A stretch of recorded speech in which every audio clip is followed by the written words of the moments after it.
वही कर रही है जो संत रविदास जी कह के गए हैं।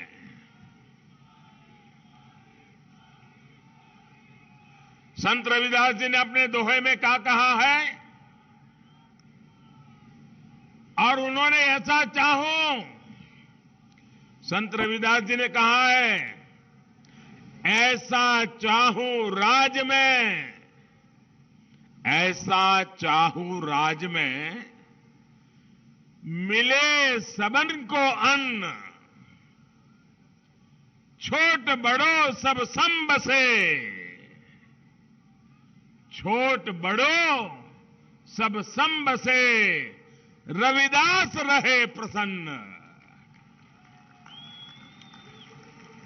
संत शिरोमणि पूज्य रविदास जी ने क्या कहा था? उन्होंने कहा था, मैं एक ऐसा राजा चाहता हूं। देखिए, रविदास जी ने कहा है, मैं एक ऐसा राजा चाहता हूं जिससे राज में सभी को अन्न मिले, हर कोई एक समान समरस होकर रहे, और जब ऐसा होगा तो स्वाभाविक रूप से रविदास जी प्रसन्न होंगे ही। ये संत रविदास जी ने कहा है। साथियों, सबका साथ सबका विकास के मंत्र, उस मंत्र को लेकर के चल रही भाजपा का आदर्श भी संत रविदास जी के शब्दों से प्रेरणा लेकर के हम आगे बढ़ते हैं। और इसलिए हमारी सरकार के लिए गरीब का कल्याण सर्वोपरि है। आप देखिए, पूरी दुनिया में एक ऐसी महामारी आई है, ऐसी महामारी आई है, 100 साल में कभी ऐसी महामारी नहीं आई, और पूरी दुनिया में फैली है। लेकिन भाजपा सरकार ने संत रविदास जी की इस भावना को प्राथमिकता दी। मिले सबको अन्न। दुनिया के बड़े बड़े देशों में आज कोरोना की वजह से गरीब को हर तरह की दिक्कत आ रही है, खाने पीने की समस्या हो रही है। लेकिन इतने बड़े संकट में, 100 साल की सबसे बड़ी महामारी में, इस काल में भारत करोड़ों देशवासियों को मुफ्त में राशन उपलब्ध करा रहा है।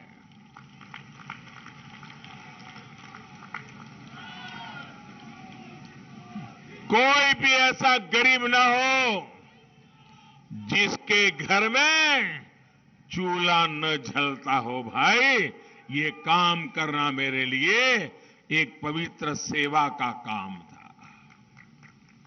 पंजाब के भी लाखों गरीबों को 2 साल से मुफ्त राशन मुहैया कराया जा रहा है। हमने प्रयास किया है कि महामारी के इस समय में कोई भूखा गरीब हमारे यहां गरीब भूखा न सो जाए। कोरोना की वैक्सीन भी हमारी सरकार ने मुफ्त मुहैया कराई।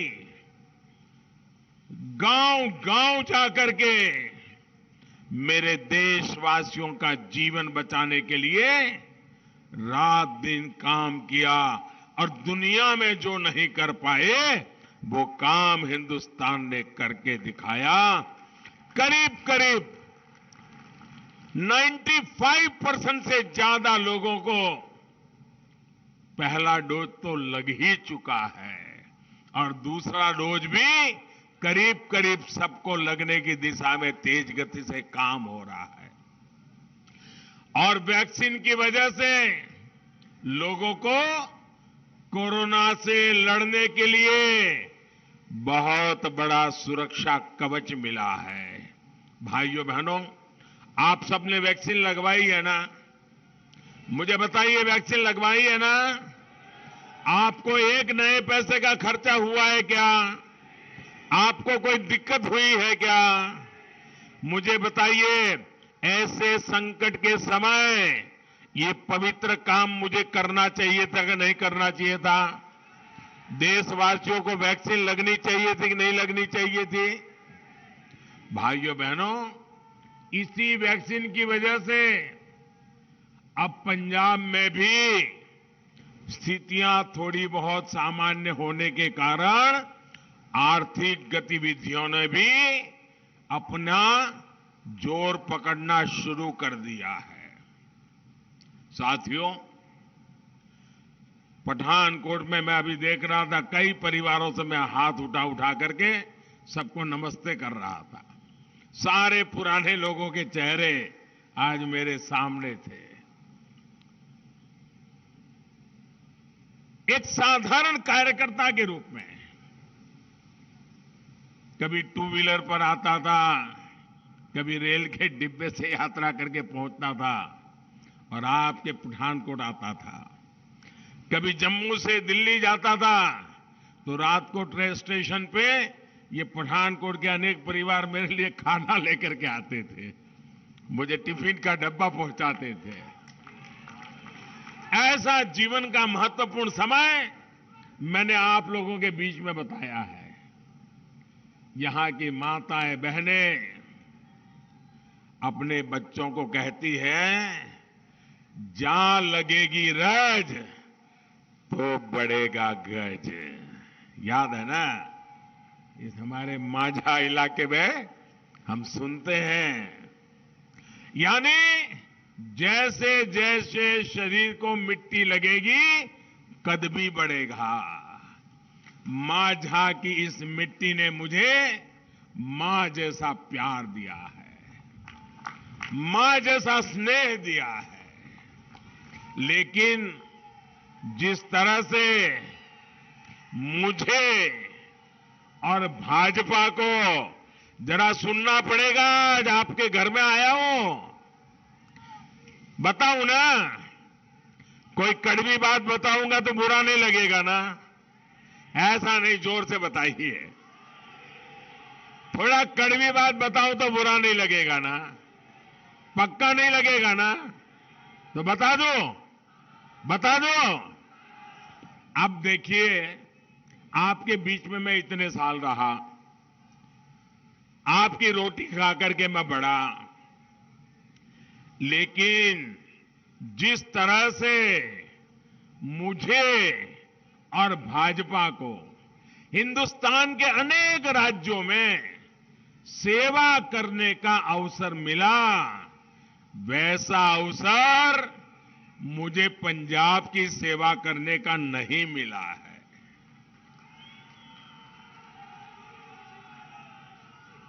और पहले भी हमारा हाल क्या था? पहले हम यहां भी एक छोटे पार्टनर के रूप में, छोटे दल के रूप में सरकार के साथ एक हाशिए में किनारे पर साथ साथ चला करते थे। पंजाब की शांति के लिए, पंजाब की एकता के लिए, पंजाब के उज्जवल भविष्य के लिए हमने हमारी पार्टी का नुकसान करके पंजाब का भला करने को प्राथमिकता दी थी। लेकिन आज मैं आपसे मांगने आया हूं, मुझे 5 साल आपकी सेवा करने का मौका दीजिए।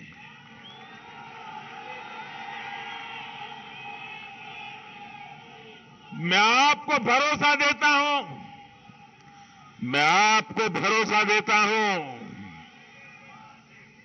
किसानी, व्यापार, इंडस्ट्रीनो लाहेबंद बनाया जाएगा। गरीबां ते मजदूरां नूं उन्हां दे एक दिते जाणगे। पंजाब नूं महफूज ते चढ़दी कलावां विच रखावे। साथियों, जनता जब भाजपा को मौका देती है, फिर न जनता हमारा हाथ छोड़ती है, न जनता हमारा साथ छोड़ती है, और न हम जनता की सेवा का काम छोड़ते हैं। हम इतने राज्यों को जहां जहां हमको सेवा करने का मौका मिला है, जरा देख लीजिए, विकास का जो सिलसिला भाजपा की सरकार में शुरू होता है, जनता भी ऐसा साथ देती है, ऐसा साथ देती है कि कभी विकास का काम रुकता नहीं है।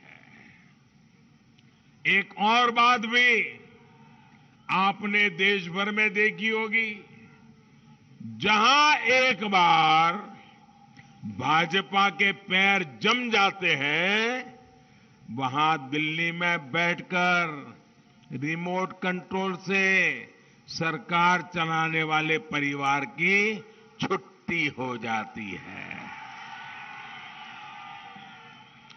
मतलब जहां विकास आया,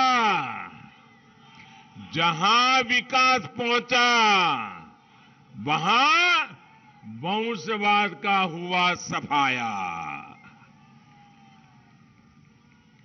जहां शांति और सुरक्षा आई, वहां तुष्टीकरण और भ्रष्टाचार की विदाई। यही विदाई इस बार पंजाब में देनी है। भाजपा के विकास, पंजाब के विकास के साथ नवा पंजाब के लिए मेहनत करने में कोई कसर भारतीय जनता पार्टी नहीं छोड़ेगी, ये मैं आपसे वायदा करने आया हूं।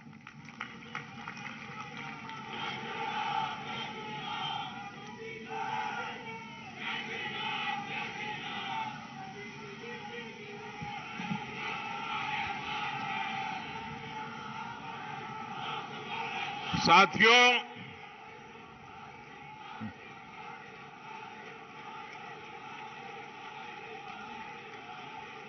आपका प्यार मेरे सर आंखों पर, दोस्तों,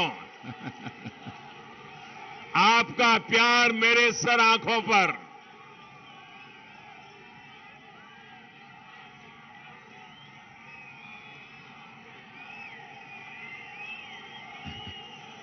जो दिल्ली में एयर कंडीशन कमरों में बैठे हैं ना, उनको पता नहीं है ये प्यार की ताकत क्या है।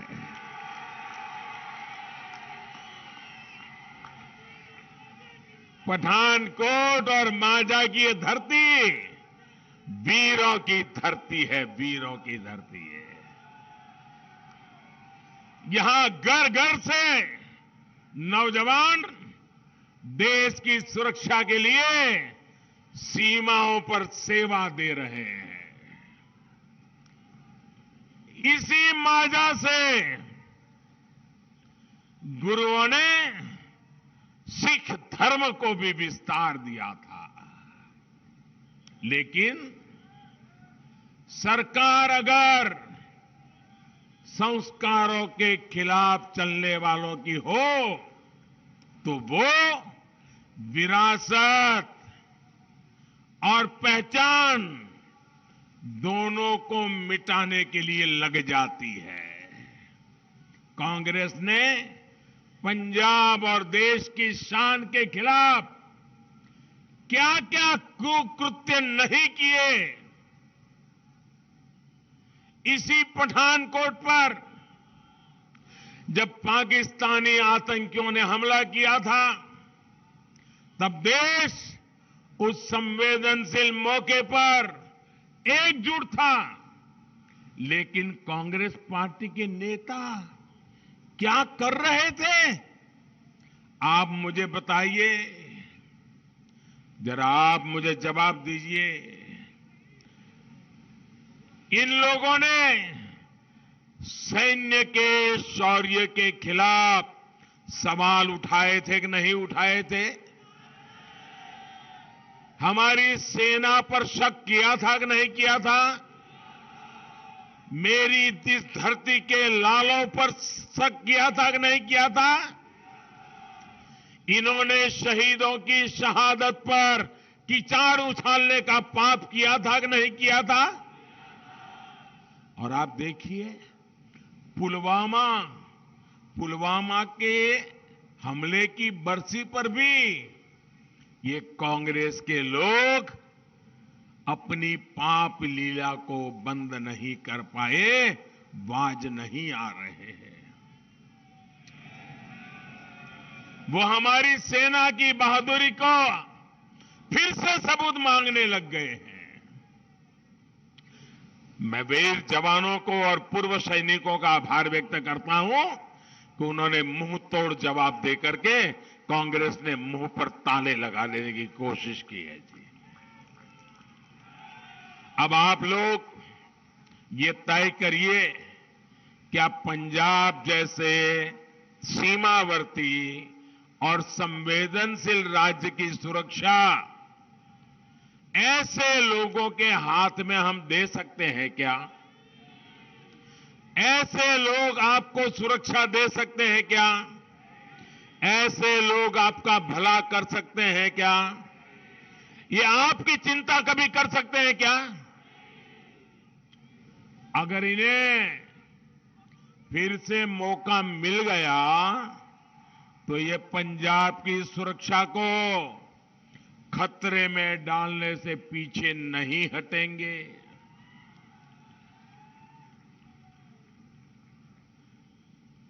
पहले कभी कांग्रेस में कैप्टन साहब जैसे लीडर थे, उनको इस गलत रास्ते पर जाने से रोकते थे, अब तो वो भी वहां नहीं है। और इसलिए 20 फरवरी को पंजाब की सुरक्षा को ध्यान में रखते हुए भाजपा को एनडीए को वोट देना है।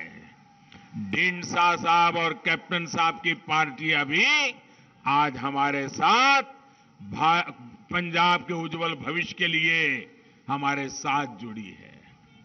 20 फरवरी को पंजाब में शांति और अमन के लिए भाजपा को वोट देना है। 20 फरवरी को पंजाब के विकास के लिए भाजपा को वोट देना है। साथियों,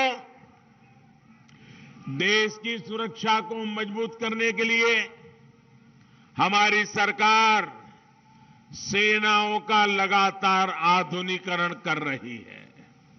जब सैनिक के पास आधुनिक साजो सामान होता है तो उसकी अपनी सुरक्षा भी बढ़ती है।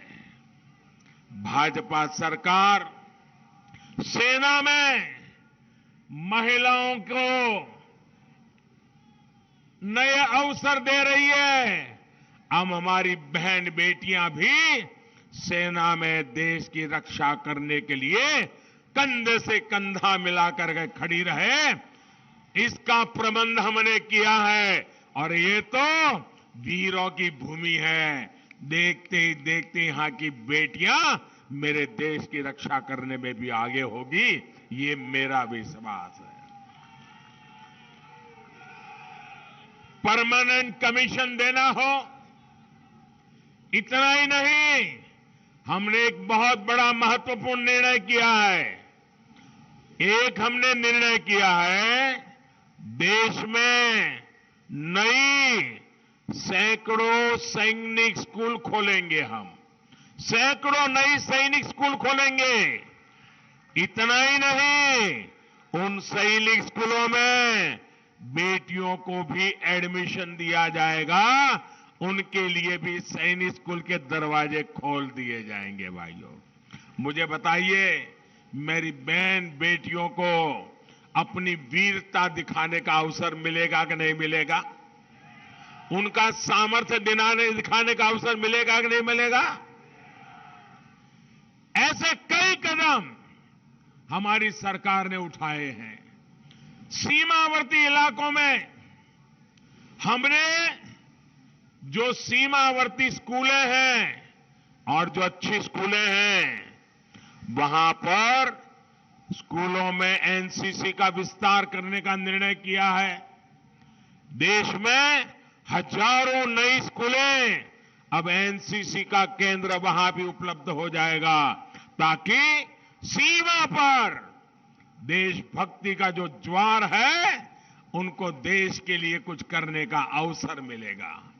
और भाइयों बहनों, इस बजट में आपने देखा होगा, आप तो सीमा के बिल्कुल पास में है। इस बजट में हमने बड़ा महत्वपूर्ण निर्णय किया है और इसका बहुत लाभ मेरे पंजाब के गांवों को मिलने वाला है। हमने बजट में, और ये खोखले वादे नहीं है, बड़ी बड़ी बातें नहीं है, बजट में प्रावधान कर दिया गया है। क्या? सीमावर्ती गांवों में एक वाइब्रेंट विलेज योजना लागू की जाएगी और जो हमारे सीमा के गांव हैं, उनको विशेष सुविधाएं दी जाएगी। वहां पर इंफ्रास्ट्रक्चर बनाया जाएगा, वहां स्किल डेवलपमेंट के लिए काम होगा, वहां टूरिज्म डेवलप किया जाएगा, वहां पर उद्योगों को काम दिया जाएगा।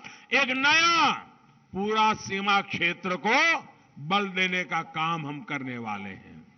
साथियों, हम पंजाब को पंजाबियत की नजर से देखते हैं। हमारे लिए पंजाबियत ये सबसे प्रमुख है। ये जो हमारे विरोधी लोग हैं ना, वो सिर्फ और सिर्फ पंजाब को सियासत के चश्मे से देखते हैं। हम पंजाबियत को गहराई से देखते हैं भाइयों, और इसलिए हमें करतारपुर साहिब कॉरिडोर के विकास का सौभाग्य मिला।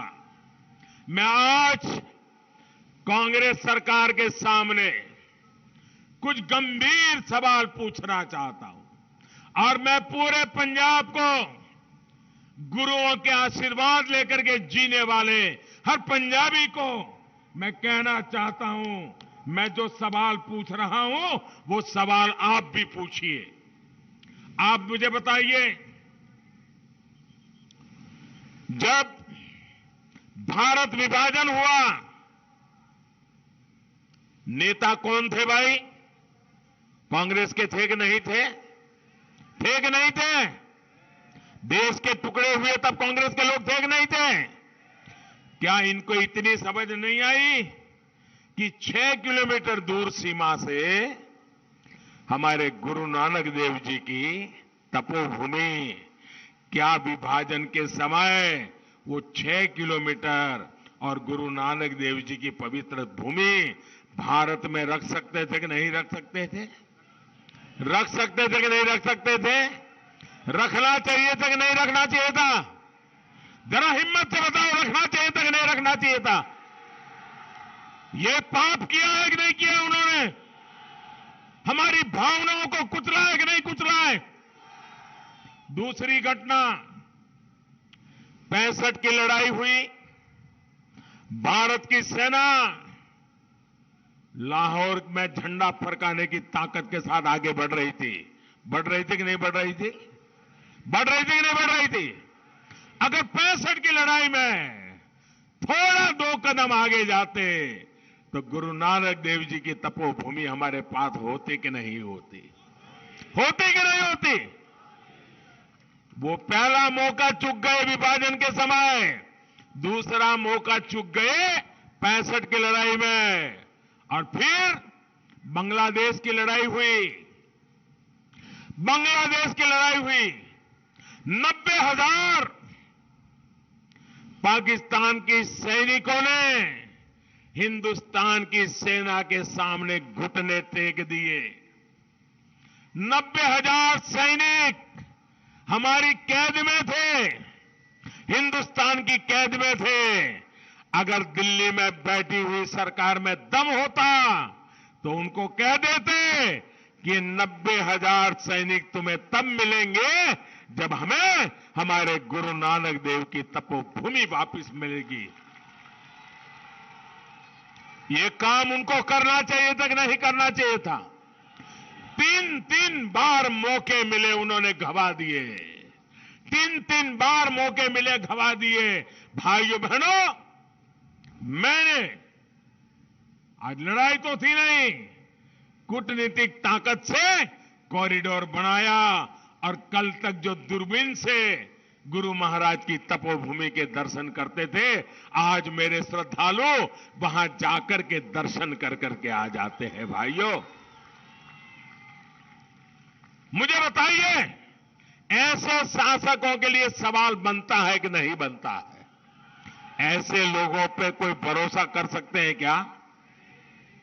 भाइयों बहनों, हम तो एक समर्पित लोग, हमें विरासत के भी गर्व है और विकास की जिम्मेवारी भी हमारे सामने है। हम गुरुओं के प्रकाश पर्व को पूरी आस्था से सिर्फ हिंदुस्तान में नहीं, पूरी दुनिया में मनाते हैं और भारत की इस महान विरासत की दुनिया के लोगों को पहचान करवाते हैं। लेकिन इन लोगों का इतिहास क्या है? इन लोगों के नाम पर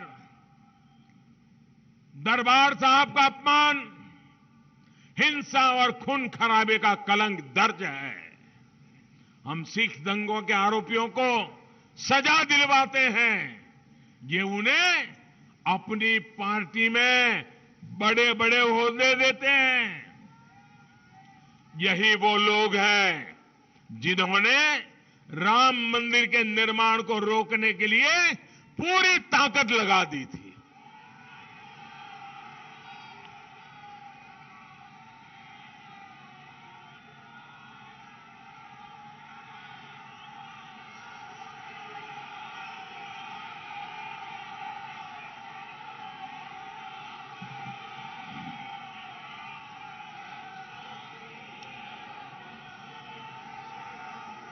काशी विश्वनाथ धाम बना तो उस पुण्य काम भी, उसका भी ये लोग विरोध करते रहे। काशी विश्वनाथ मंदिर को सदियों पहले माझा की धरती से विशेष रिश्ता रहा है। मंदिर के लिए सोना चढ़ाने का काम उस जमाने में महाराणा रणजीत सिंह जी ने ही किया था। भाइयों बहनों, हम अपने इस विरासत को देश की एकता, अखंडता से जोड़कर देखते हैं। इससे पर्यटन भी बढ़ता है, युवाओं को रोजगार भी मिलता है, लेकिन उन्हें देश की आस्था और विरासत से ही उनका सुनते ही उनके कान लाल हो जाते हैं, चीड़ है उनको। पंजाब के लोगों ने दशकों तक ऐसे दलों को बर्दाश्त किया, अब उन्हें इस बार भाजपा को मौका देना है। और मैं परसों जालंधर आया था, मुझे यहां से जो खबरें मिल रही है, पंजाब ने पक्का कर लिया है इस बार पक्का परिवर्तन, भाजपा की सरकार। भाइयों और बहनों, कांग्रेस पार्टी की करतूतों का साथ देने के लिए अब उन्हें पार्टनर इन क्राइम भी मिल गया है। पार्टनर इन क्राइम भी मिल गया है। आप देखिए कितनी समानता है दोनों दलों में। जब अयोध्या में राम मंदिर बनता है तो ये दोनों पार्टियां उसका विरोध करते हैं, मिलकर के विरोध करते हैं। जब भारत के जांबाज अपना शौर्य दिखाते हैं तो ये दोनों पार्टी के नेता वही बोलते हैं जो पाकिस्तान से बोला जाता है, पाकिस्तान के सूर में सूर मिलाते हैं। एक ने पंजाब के युवाओं को नशे के जाल में धकेला, दूसरी पार्टी दिल्ली के युवाओं को शराब का लती बनाने में लगी हुई है। भाइयों बहनों, इतना ही नहीं, एक ने पंजाब को लूटा, दूसरी दिल्ली में एक के बाद एक घोटाले कर रही है। ये दोनों एक ही थाली के चट्टे बट्टे होने के बावजूद अब ये दोनों पार्टियां मिलकर पंजाब में नूरा कुश्ती कर रहे हैं। नूरा कुश्ती, WWF आता है ना, हाँ, ये कर रहे हैं जी। ये आमने सामने होने का दिखावा कर रहे हैं। आप मुझे बताइए, दिल्ली में पहली बार आप पार्टी की जो सरकार बनी थी, उसको पूर्ण बहुमत नहीं था। उसको पूर्ण बहुमत नहीं था। किस पार्टी ने उनको सरकार बनाने के समर्थन दिया था? किसके समर्थन से दिल्ली में वो पहली बार मुख्यमंत्री बने थे? तो एक ही चट्टे बट्टे के लोग हैं कि नहीं है? ये जेरोक्स कॉपी है कांग्रेस की। चाल चलन सब वही है। भाइयों बहनों, सच्चाई ये है, अगर कांग्रेस ओरिजिनल है तो ये दूसरी पार्टी उनकी फोटोकॉपी है। इन दिनों आपने ये भी देखा होगा, कांग्रेस के नेता प्रचार करने जाते हैं तो किसके विरुद्ध में बोलते हैं भाइयों? ये कांग्रेस के जितने नेता आए हैं, इनका भाषण किसके खिलाफ होता है? सिर्फ और सिर्फ मोदी के खिलाफ बोलते हैं, सिर्फ और सिर्फ भाजपा के खिलाफ बोलते हैं, क्योंकि उनको मालूम है आएगी तो भाजपा ही। ये हमला इसलिए मुझ पे कर रहे हैं। अगर हम जीतने वाले न होते तो इतने बड़े बड़े नेता आकर के घंटों घंटों तक हमें ही गालियां क्यों देते भाई? भाजपा को गालियां क्यों देते? जब ये जितनी गालियां देते हैं, इसका मतलब आप ज्यादा ताकतवर हो गए हो, आप ज्यादा ताकत से भाजपा के साथ खड़े हो। उन्हें बराबर पता है, इस बार पंजाब के लोगों ने पक्का मन बना लिया है। इस बार भाजपा जैसी अनुभवी पार्टी, देश हित में, पंजाब हित में काम करने वाली पार्टी को मौका देना है। और मेरा आपसे ये वायदा है, मेरा आपसे ये वायदा है, असी मजबूर नहीं, मजबूत पंजाब बनवाऊंगा। पंजाब नु मोड़ खुशहाल बनावांगे। साथियों, पंजाब ने हमेशा देश के विकास के लिए दिल्ली वाली सरकार के काम को देखा है। कभी पंजाब की, भाइयों बहनों, पहचान देश के सबसे खुशहाल सूबे के रूप में होती थी, लेकिन आज हालात कुछ और है। राज्य पर कर्ज बढ़ता जा रहा है, रोजगार के मौके हर दिन कम हो रहे हैं, युवाओं को पलायन करना पड़ रहा है, अलग अलग विभागों के कर्मचारियों को सड़कों पर उतर करके आंदोलन करने पड़ रहे हैं, अपनी छोटी छोटी मांगों को लिए उनको पुलिस के डंडे खाने पड़ रहे हैं। मांझा को तो खासकर विकास से, उद्योगों से वंचित रखा गया है। यहां केवल एक ही धंधा चल रहा है, खनन में लूट का धंधा। और अब जानते हैं कि आपके क्षेत्र को कौन लोग लूट रहे हैं। आप जानना चाहता हूं, आपसे जानना चाहता हूं, क्या इस रेत माफियाओं पर, खनन माफियाओं पर कोई कार्रवाई होती है क्या? ये सरकार कोई कदम उठाती है क्या? सरकार के मुलाजिमों को डंडा मारने के लिए तो पुलिस रखते हैं, लेकिन खनन माफियाओं को महलों में मौज मिलती है भाइयों। ये इसलिए विधायक बनते और बनवाते हैं ताकि पूरे पंजाब की मिट्टी को खोदकर अपनी तिजोरियां भर लें। ये लोग अपनी मिट्टी से विश्वासघात कर रहे हैं।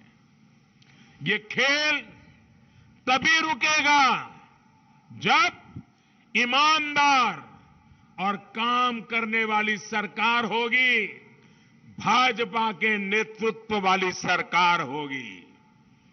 मैं डंके की चोट पर कहता हूं,